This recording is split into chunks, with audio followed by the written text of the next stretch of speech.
Veprimtaria e taksistëve në Tetov gjithnjë ka qenë problematike. Taksistët që punojnë në kompani gjithnjë ankohen për konkurrencë jo lojale, kurse të tjerët që punojnë këtë veprimtari në mënyrë ilegale, këtë e bëjnë për të siguruar mbijetesën. Taksistët e anketuar nga televizioni Koha thonë se konkurenca u shkakton probleme, por ka disa që thonë se edhe ata duhet të sigurojnë të ardhura për të mbajtur familje. Pengon, po edhe ata s'kan çka të bëjnë.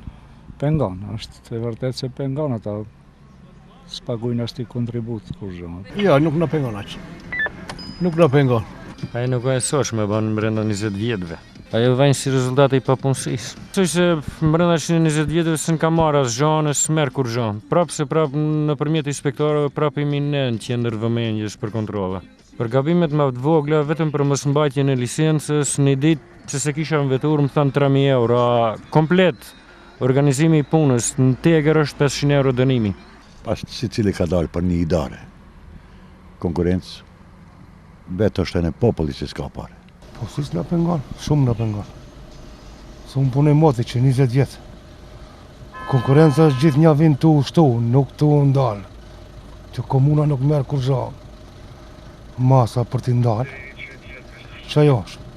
A ne jemi me fiskale, me sigurim, me licencë, me krejtë. Kompani si e lipën ligji, si e kërkon ligji. Mirë po së më punim. Ajo problemi. Këto kompani s'kan bo ankesa atje në komunë, kanë qenë një anku, kanë thonë dhe marrim masa, dhe marrim ama nuk kanë marrë. Në Tetov gjithsej ka të licencuara 14 kompani që ushtrojnë veprimtarinë autotaksive. Ky numër në të kaluarën ka qenë shumë i madh, por tashmë gjithnjë shkon duke u zvogluar, pohojnë nga sektori për komunikacion në komunën e Tetovës.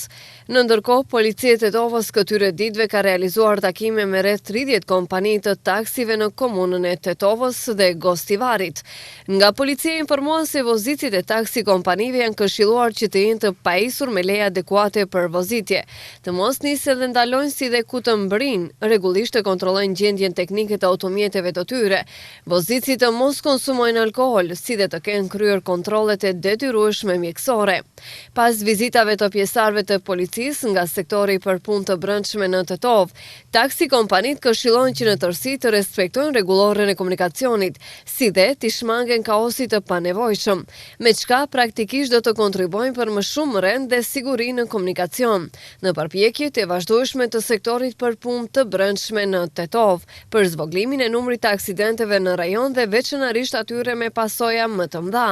Për arsye se dhe më tutje numri më i madh i aksidenteve ndodhi në rrugët e Tetovës dhe Gostivarit, në të cilët aksidente pjesëmarrës janë veturat, motocikletat, biçikletat dhe komsorët, informuan nga policia e Tetovës.